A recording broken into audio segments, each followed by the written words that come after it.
On l'appelle cœur de Marie à cause de la forme de ses fleurs et c'est une plante vivace très rustique. Ses fleurs pendantes en forme de cœur peuvent être roses, rouges ou blanches, c'est selon la variété. Les fleurs apparaissent généralement au printemps et jusqu'au début de l'été.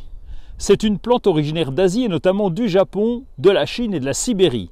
Elle a été introduite en Europe et en Amérique du Nord au cours des siècles précédents et elle est désormais largement cultivée comme plante ornementale dans les jardins et dans les parcs. Alors on peut aussi la planter en pot. Pour l'entretien c'est facile, il suffit de respecter quelques précautions. Elle est vendue en pot, souvent déjà en fleurs au printemps et on va la replanter à l'extérieur. Commencez déjà par bien tremper le pot dans l'eau afin de l'humidifier.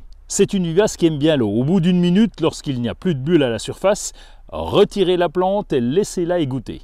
L'idéal pour elle, c'est un sol riche en humus, frais et bien drainé. Dans tous les cas, ajoutez un terreau à la terre de plantation et en pot, optez plutôt pour un terreau balconnière qui est déjà, lui, enrichi.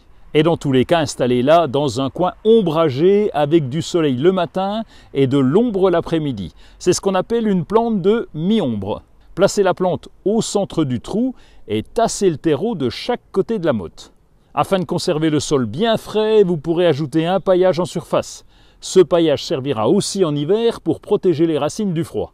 Et surtout, arrosez copieusement à la plantation et pendant le premier été pour que les racines se développent correctement. Et une fois que la plantation est effectuée, voilà, c'est le plus facile, il reste un tout petit peu d'entretien. Vous aurez juste à couper les fleurs lorsqu'elles seront fanées. Et une fois en place, la plante peut se propager naturellement avec ses graines ou avec ses rhizomes. Mais rassurez-vous, son développement est facile à contrôler. On peut aussi ajouter un engrais fleur au début du printemps en respectant les doses indiquées sur l'emballage.